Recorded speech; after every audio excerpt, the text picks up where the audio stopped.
Bonjour à toutes et à tous et bienvenue à ce Good Morning Market. Nous sommes le mardi 3 janvier 2023 et on débute l'année ensemble. Bien entendu, je vous souhaite une très bonne année 2023. Tous mes voeux de santé, de bonheur et de réussite en espérant que cette année sera un peu plus favorable pour les marchés, même si malheureusement certaines données sont quelque peu inquiétantes, hein, notamment ces craintes d'une récession imminente et la politique monétaire qui pourrait se maintenir, rester restrictive au cours de cette année. Donc, à voir. Est-ce que cette année apportera un nouvel élan haussier aux indices, un nouvel élan haussier aux actifs risqués? Pour le moment, c'est la récession qui est dans toutes les têtes et on a également le retour du Covid en Chine qui pourrait donc concrétiser ces craintes liées à l'économie mondiale. Alors, ceci étant dit, on va commencer ce premier Good Morning Market de l'année comme à notre habitude par une vision globale du marché, par poser le contexte de marché. On va s'intéresser ensuite aux éléments techniques. On va commencer par les indices pour passer par les crypto-monnaies, matières premières et nous allons terminer par le marché d'échange. Alors, hier, c'était la première séance de bourse en Europe, première séance de 2023, hein, donc aux États-Unis, c'était férié. Alors, les indices du vieux continent ont décidé de commencer l'année dans le vert. Avec des hausses d'à peu près 1,9%, voire 2% hier. Mais au cours de l'après-midi, il y a eu des nouvelles négatives qui nous sont parvenues de Tesla. Je vous rappelle qu'il y avait une baisse considérable de l'action Tesla, on en a parlé la dernière fois. Et donc, le lendemain, à l'inverse, c'est Tesla qui avait surperformé à Wall Street, Apple également. Donc, on avait eu un net rebond. Et hier, on a pris connaissance à nouveau de mauvaises nouvelles par rapport à Tesla. Tesla qui a indiqué que les livraisons pour le quatrième trimestre 2022 s'élevaient à 405 278 véhicules contre des attentes à hauteur de 420 760 véhicules. Concernant les modèles S et les modèles Y, les livraisons ont totalisé 17 147 unités contre 18 578 unités attendues. Concernant la production de véhicules neufs, Tesla a produit quelques 439 700 véhicules au quatrième trimestre contre 438 840 attendus par les analystes interrogés par Bloomberg.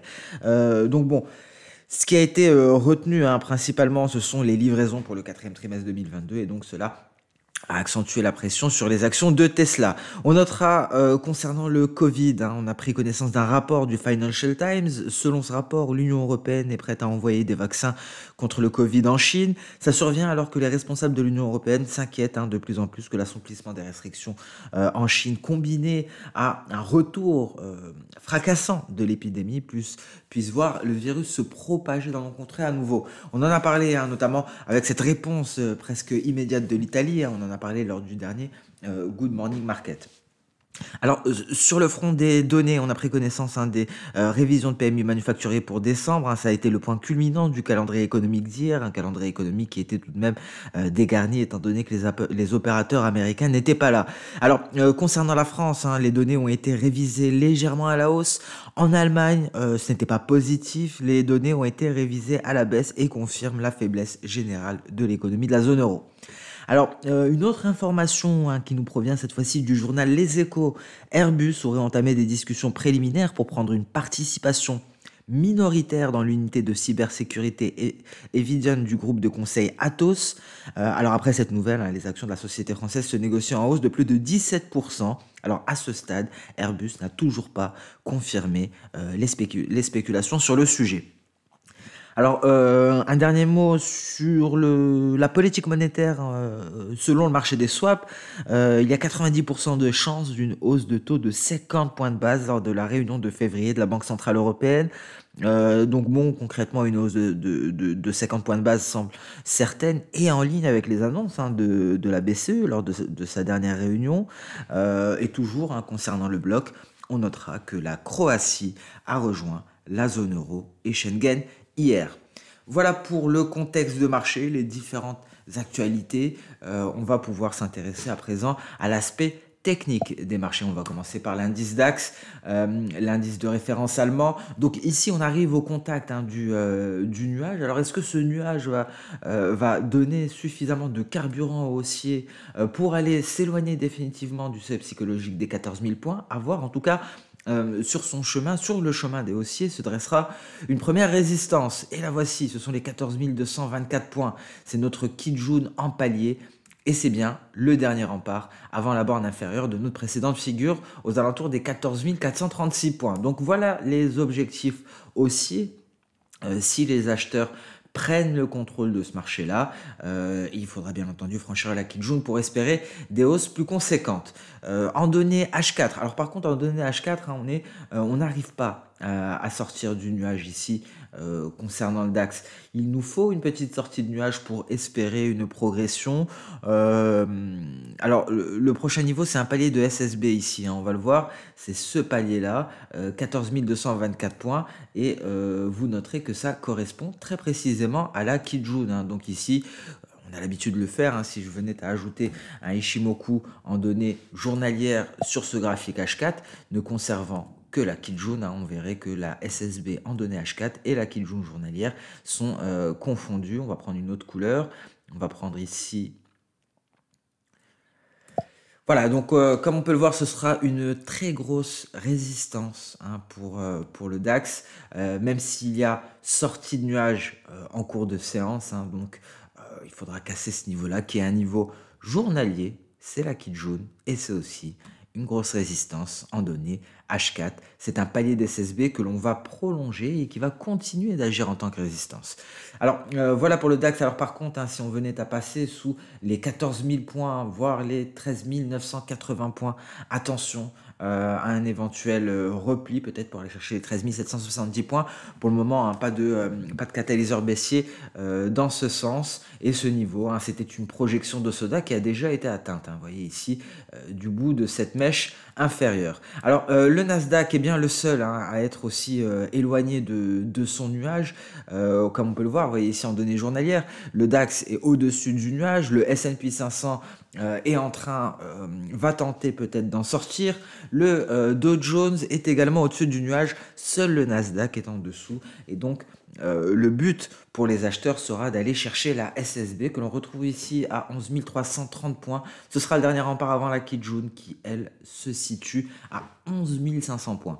Donc ici, on a deux niveaux, hein, pour les acheteurs, et ce seront les derniers niveaux d'importance avant le big boss, hein, ici la moyenne mobile à 200 périodes. Ça, c'est dans le cas où il y aurait une amélioration du sentiment, et si les acheteurs sont optimistes en ce début d'année.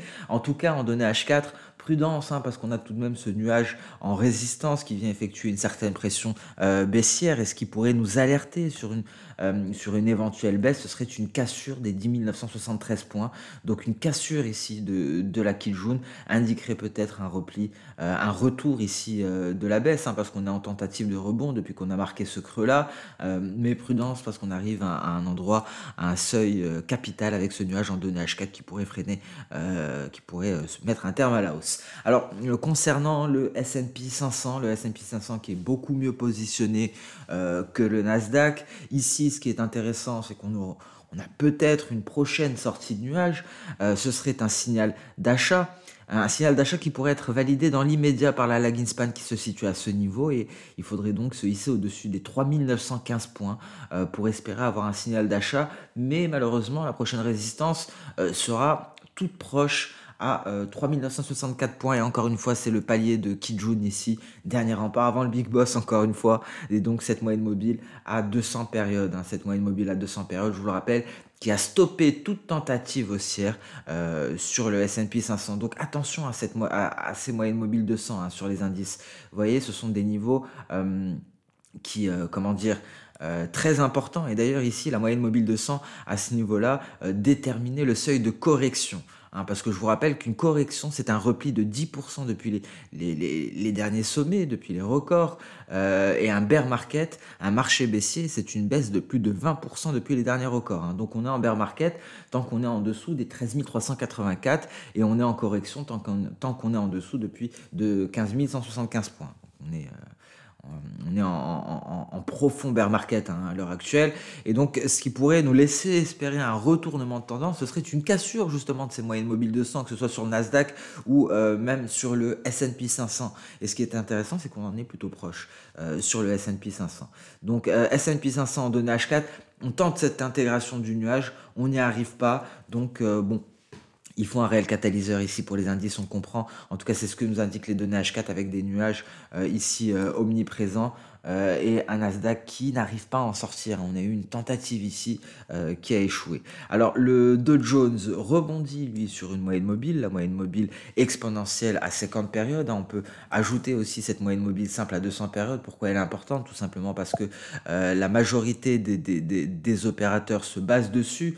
Hein, vous voyez, ce sont des niveaux qui servent de point de vente, hein, par exemple, lorsque l'on vient les tester. Vous voyez ici, c'était un point de vente optimal et donc on a eu plusieurs tentatives de cassure à ce niveau-là. Ça a été avorté. On l'a récemment cassé et c'est ce qui laisse espérer une éventuelle hausse, un éventuel retour de la hausse pour cette année, mais malheureusement, au vu des autres indices, il nous manque un catalyseur aussi qui permette au marché de reprendre confiance et ce qui pourrait ramener un retour de l'appétit pour le risque. Un appétit pour le risque qui pourrait avoir du mal à revenir sur les marchés, notamment face aux craintes de récession et la situation en Chine qui n'arrange rien. On passe à présent sur les crypto-monnaies, peut-être un coup d'œil sur Tesla. Alors, je sais qu'un de nos auditeurs est sur Tesla et m'a demandé des conseils hein, concernant sa position. Alors, malheureusement, je n'ai pas le droit de donner des conseils aussi clairs, aussi directs. Alors, malheureusement, hein, tout ce que je peux faire, c'est montrer effectivement les perspectives.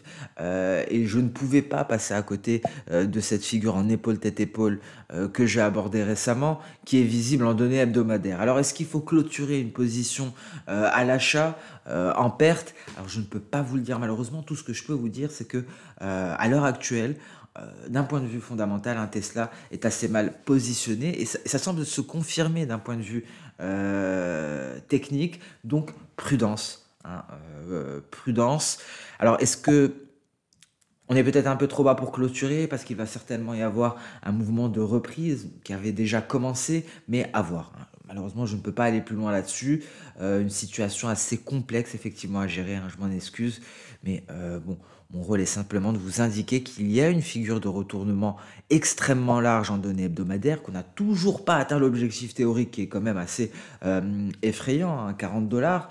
Et on a des données qui ne rassurent pas les analystes. Donc, prudence sur Tesla. On passe à présent sur le marché des crypto-monnaies avec un Bitcoin qui s'endort quelque peu sous sa moyenne mobile à 50 périodes. Hein, ce sont les 16 750 $. Dernier rempart avant notre Kijun aux alentours des 17 300 $ environ. Hein, donc, pour le moment, on n'y arrive pas. On n'arrive pas à avoir un réel mouvement haussier parce que, encore une fois, pas de catalyseur haussier pour le moment. On a simplement un nuage en données journalières qui vient effectuer une certaine pression. En données H4, cela se traduit par une incapacité de sortir du nuage, malgré un nuage extrêmement fin. Donc on voit hein, qu'il n'y a pas de force acheteuse pour le moment sur les crypto-monnaies. Ça se confirme sur l'Ether, l'Ether qui semble s'endormir au contact du nuage journalier, alors que ce dernier se trouve aux portes de la prochaine résistance, la Kijun, à 1250 $. Mais vous voyez hein, l'épaisseur ici de ce nuage, qui donc sera assez compliqué à franchir. En revanche, on a un beau twist ici, un nuage qui vient s'affaiblir considérablement, mais ce ne sera que pour la fin du mois de janvier.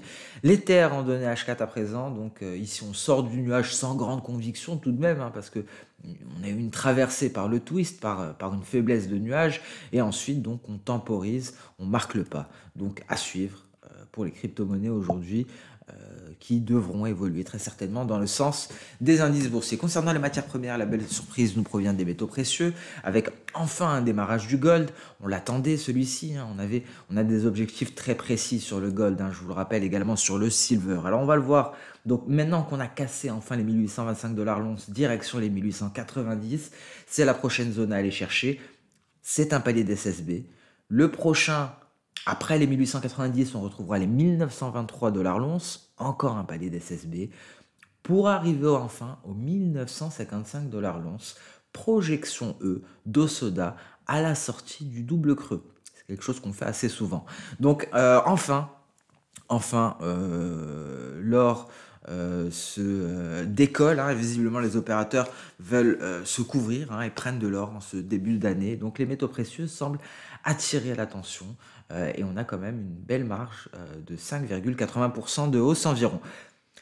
Le silver, même topo, on y va enfin, direction les 24,900, ici projection E2, dernier rempart avant l'objectif théorique, et enfin E3. On a beaucoup d'objectifs sur le silver parce qu'on a une belle figure en double creux façon au soda, donc alors les points A, B et C ne sont malheureusement pas collés. Voilà, donc on a notre point A ici, le point B, le point C, ça nous fait un double creux façon au soda, double creux qui nous donne trois objectifs, E1, E2 et E3, que voilà. Et donc on a déjà atteint E1, le but est d'aller chercher E2, et si on franchit E2, qui est confondu au passage avec le retracement de Fibo à 78,6%, et bien dans ce cas-là, on ira chercher E3 selon la théorie, et en chemin, on aura un objectif théorique de la figure ici en épaule, tête, épaule inversée. Voilà pour le silver, gaz naturel qui s'effondre. Alors effectivement, hein, j'ai bien fait de m'en éloigner. Donc le gaz naturel est en train de s'effondrer littéralement. Il va peut-être casser le seuil psychologique à 4 pour aller chercher les 3,900. Je vous rappelle que c'était le point B parce que ici aussi, alors excusez-moi, j'ai un peu du mal ce matin avec ma souris. Voilà. Alors ici aussi, on avait un double creux façon au soda avec A, B, C. Vous voyez, c'est la même chose que pour... c'est exactement la même chose que pour le silver. Ce double creux avec E1, E2 et E3, c'est exactement ce qu'on avait sur le gaz naturel. On avait donc un double creux,